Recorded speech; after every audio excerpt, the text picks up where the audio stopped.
मग आपल्याला घन आणि फासा याच्यामध्ये आपण फाशाचा वापर काय केलेला आहे किंवा फाशावरचं जे काही सगळं असेल ते बघितलेलं आहे. आता आपल्याला थोडासा घनाचा विचार करायचा आहे. घन म्हणजे काय येतो रे? घन म्हणजे काय येतो? सर्व बाजू बाजू कशा असतात? समान. समान असणारी आपल्याला काय मिळते? तर भरीव आकृती म्हणू शकतो आपण. ठीक आहे. किंवा संरचना म्हणू शकतो. संरचना म्हणजे काय असते रे? घन असते. सर्व बाजू समान असणारे. मग आता बघा, या सर्व बाजू समान असणाऱ्या घनाकृतीमध्ये आपल्याला काय विचारलं जातं? तर उदाहरणार्थ एखादा आपण काय घेतला? घन घेतला. बघा, एखादी घनाकृती घेतली आणि घनाकृतीचे लहान लहान घनामध्ये काय केलं? रूपांतर करण्यासाठी रूपांतर केलं. काय केलं? रूपांतर. त्यासाठी किती काप घालावे लागतील? काप किती लागतील असा प्रश्न असतो. दुसरी गोष्ट म्हणजेच काय? त्या घनाकृतीच्या पृष्ठांना जर रंग दिले. काय केलं? घनाकृतीच्या पृष्ठांना रंग दिले. बघा, घनाकृती पृष्ठांना रंग द्यायचे म्हणजेच काय? आता उदाहरणार्थ ही एक घनाकृती आहे. तर घनाकृतीची जी पृष्ठ आहेत त्यांना रंगवायचं म्हणजे वेगवेगळे रंग देऊन टाकायचे. म्हणजे इथं आता पिवळा दिला, त्यानंतर इथं हिरवा दिला, त्यानंतर इथं लाल दिला, खालच्या बाजूला लाल दिला, त्यानंतर इथं आपण निळा दिला, समोर पांढरा आणि मागे कोणता तरी आपण एखादा गुलाबी वगैरे असं काहीतरी दिला. तर असे रंग दिल्यानंतर काय विचारतात की एक बाजू रंगीत असणारे, दोन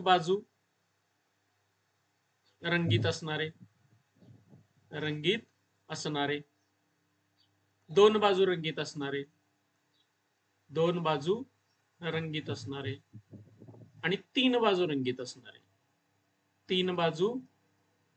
असणारे, त्यानंतर एकही बाजू रंगीत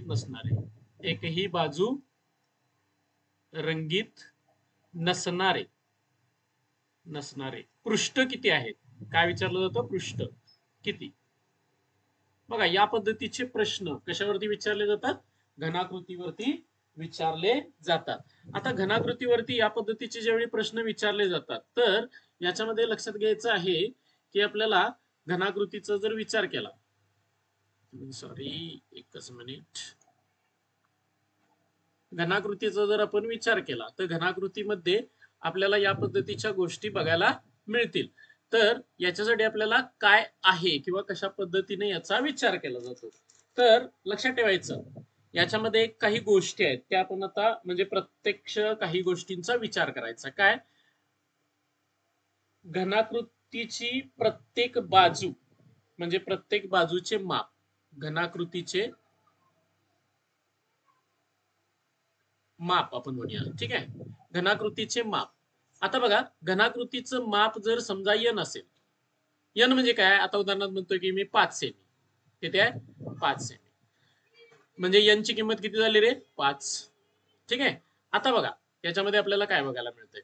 घनाकृतीचं माप जर 5 सेमी असेल, आता याचं एकक बाजूमध्ये काय करायचं? ह्याला कापायचं आहे. एकक बाजूमध्ये काप घालायचे. काप घालणे.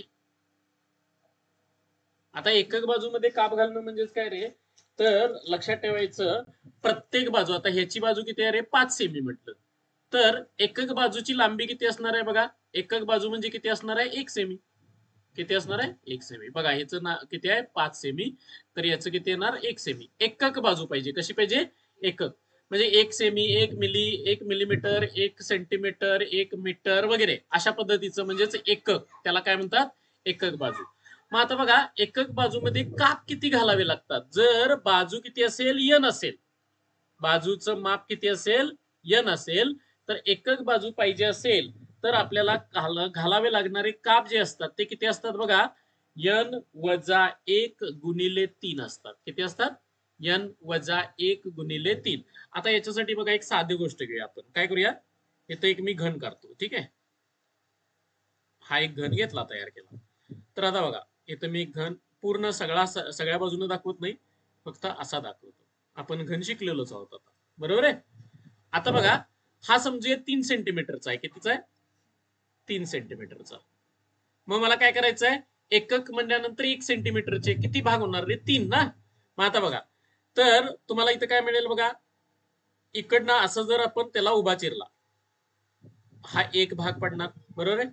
दुसरा काप असा येणार आहे, बरोबर आहे. आणि हे 2 काप झाले. 2 काप झाले की थोडस आता हे बदलतो, कारण व्यवस्थित जरा येऊ दे. ठीक आहे, ही घनाकृती आहे.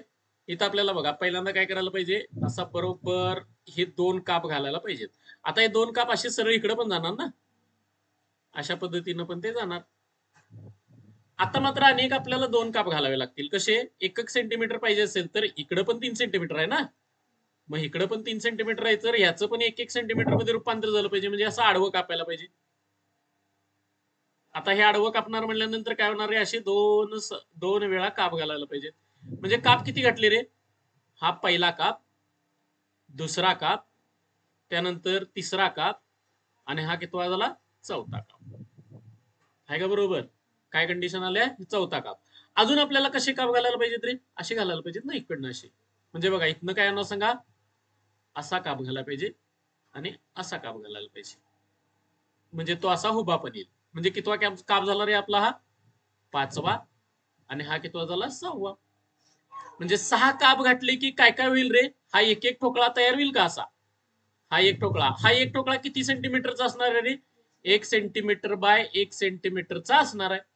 सगळ्या बाजू 1 सेंटीमीटर असणार आहेत. म्हणजे किती काप घातल्यानंतर 3 सेंटीमीटर, जर तुमचं माप किती असेल 3 सेंटीमीटर, तर किती काप घातल्यानंतर तुम्हाला हे ठोकळे मिळाले? तर 6 काप घालावे लागले. किती काप घालायला लागले? 6. आणि ते ह्या सूत्रात निघते का बघूया आपण. आता यांची किंमत किती? 3 ना. 3 वजा 1 गुणिले किती करणार? 3. 3 वजा 1 किती होणार? 2. 2 गुणिले 3 म्हणजे किती काप झाले? 6. लक्षात आलं का? हे 6 काप कसे आले, त्यासाठी हे आपल्याला एक सूत्र मिळतं. ओके, त्याच्या पद्धतीनंच आपण दुसरा विचार करूया आपण आता. आता दुसरा विचार म्हणजेच काय आपल्याला करायचंय, याच्या पुढला. आता याच्या पुढलं म्हणजेच काय, तर एकी बाजू न रंगवलेले आपल्याला विचारात घ्यायचे. एकी बाजू न रंगवलेले. आता बघा, याच्यामध्ये जर आपण विचारात घेतलं, आता मी परत 3चाच घेतो. पहिल्यांदा 3 मध्ये आपण समजून घेऊया, म्हणजे त्या गोष्टी आपल्याला क्लिअर होत जातील.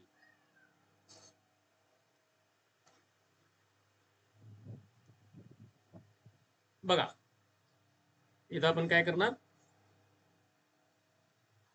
3 मध्ये जर आपण त्याचा विचार केला तर आपल्याला या पद्धतीचं ते सगळं बघायला मिळेल. अरे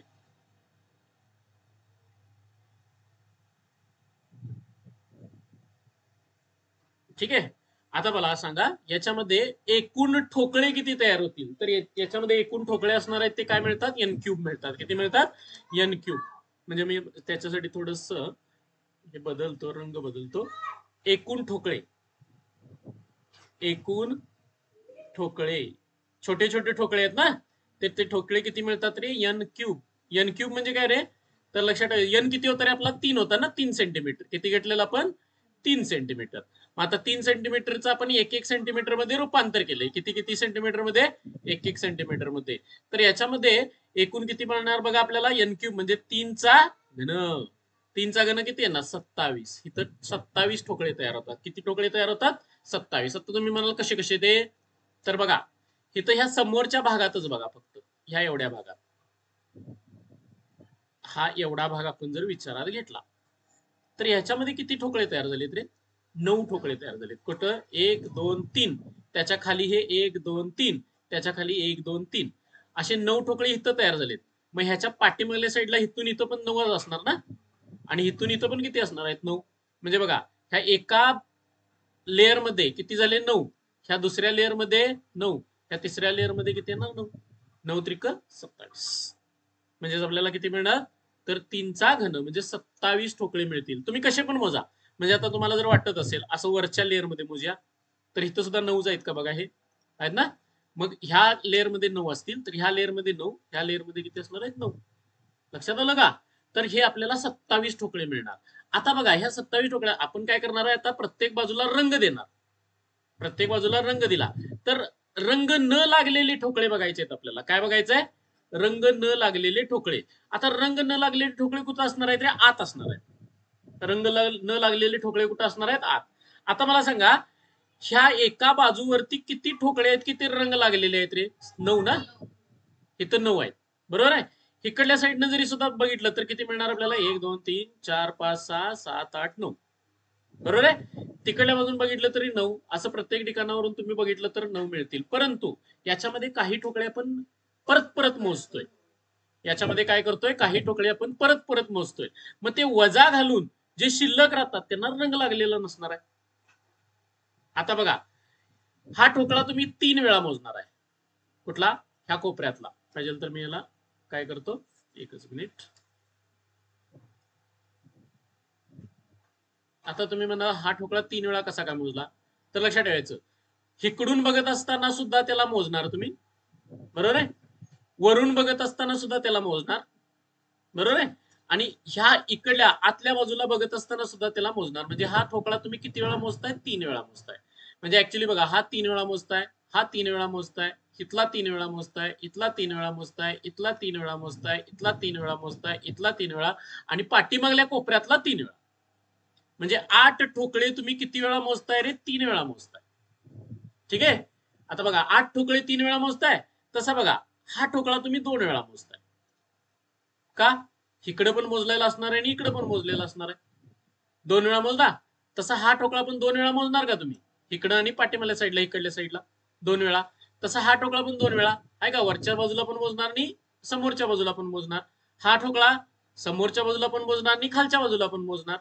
त्यानंतर हा ठोकळा उजव्या बाजूला पण मोजणार आणि खालच्या बाजूला पण मोजणार. हा इकडं इकडं, त्यानंतर हा इकडं इकडं, त्यानंतर हा इकडं इकडल्या साईडला, इकडं इकडल्या साईडला असा मोजणार. म्हणजे बघा किती ठोकळे रे? ह्या समोरच्या पृष्ठामध्ये जर बघितलं तर एक, कलर बदलूया आणि थोडस सांगूया आपण.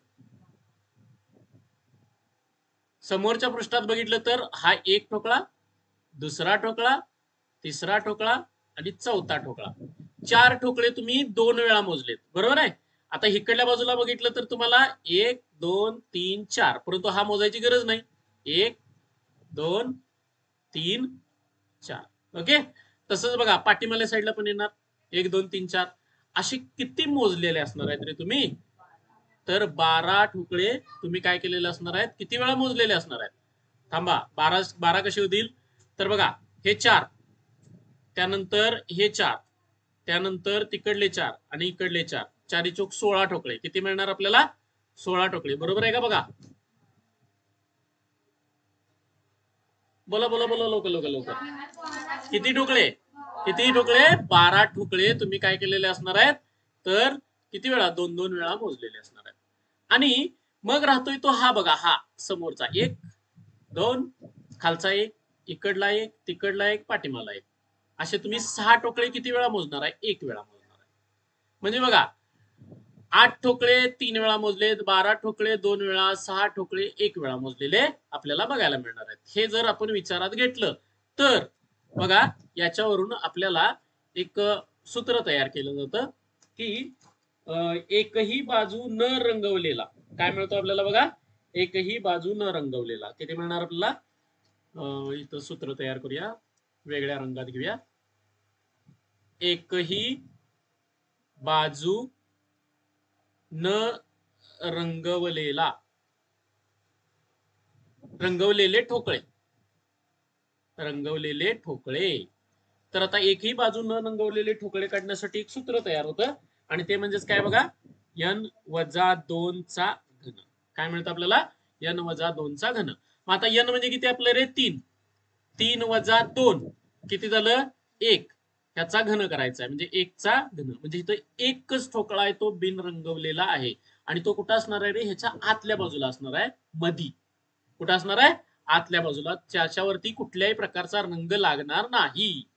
तर लक्षात ठेवायचं, कोणत्या लेअर मध्ये असणार आहे बघा तो? ह्या मधल्या लेअर मध्ये. ह्या मधल्या लेअर मध्ये कुठं असणार आहे? हे बाहेरचे तर रंग लागलेले आहेत, आतला ठोकळा रंग न लागलेला आपल्याला बघायला मिळणार. एकही बाजू न रंगवलेला. त्याच्यानंतर बघा, एक बाजू रंगवलेला, एक बाजू रंगवलेले ठोकळे. आता बघा, एक बाजू रंगवलेले ठोकळे आपल्याला इथे डायरेक्टच मिळतात, परंतु लक्षात ठेवायचं एक बाजू रंगवलेले ठोकळे काढण्यासाठी सूत्र आहे n-2 चा घन गुणिले वर्ग गुणिले 6. किती करायचं? n-2 चा वर्ग गुणिले 6. काय सूत्र आहे बघा, n-2 चा वर्ग, इथं घन आहे लक्षात ठेवा, इथं काय आहे वर्ग आहे, n-2 चा वर्ग गुणिले 6 असं आपल्याला सूत्र मिळतं. मग आपलं बघा कसं येणार, 3 वजा 2 चा वर्ग गुणिले 6. 3 वजा 2 म्हणजे किती येणार 1. 1 चा वर्ग किती येणार 1. 1 गुणिले 6 म्हणजे किती येणार 6. आणि मगाशीच सांगितलंय बघा, इथं आपण एक रंग लागलेले ठोकळे किती आहेत 6. एक रंग लागलेले ठोकळे किती आहेत 6 आपल्याला बघायला मिळतात. त्याच्यानंतर बघा 2 रंग लागलेले, 2 बाजू रंगवलेले ठोकळे. आता 2 बाजू रंगवलेले ठोकळे काढण्यासाठी n-2 गुणिले 12. सूत्र काय आहे n-2 गुणिले 12.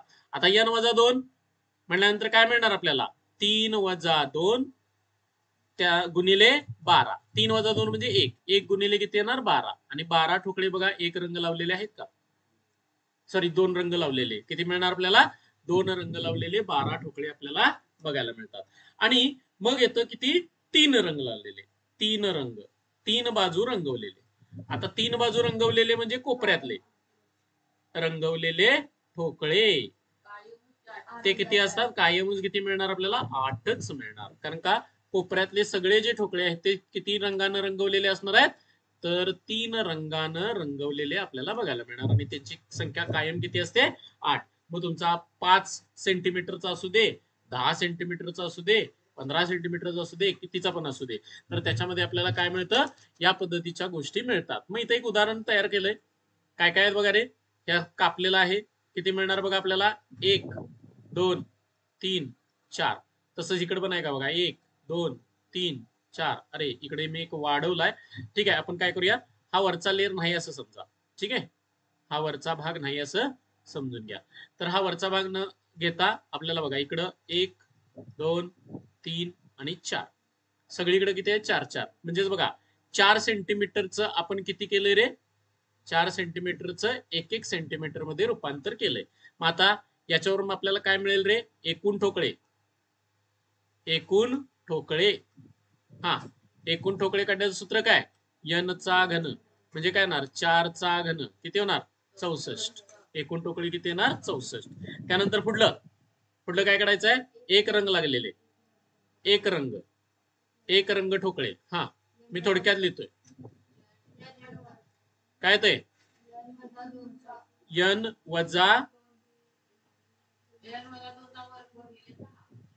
2 चा वर्ग गुणिले 6. हा, n-2 म्हणजे किती येणार 4 - 2 चा वर्ग गुणिले 6 किती होणार 2 चा वर्ग गुणिले 6. 2 चा वर्ग किती ना 4. 4 गुणिले 6 म्हणजे किती ना 24.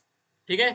एक रंग लागलेले, एकही रंग न लागलेले, एकही रंग न लागलेले ठोकळे.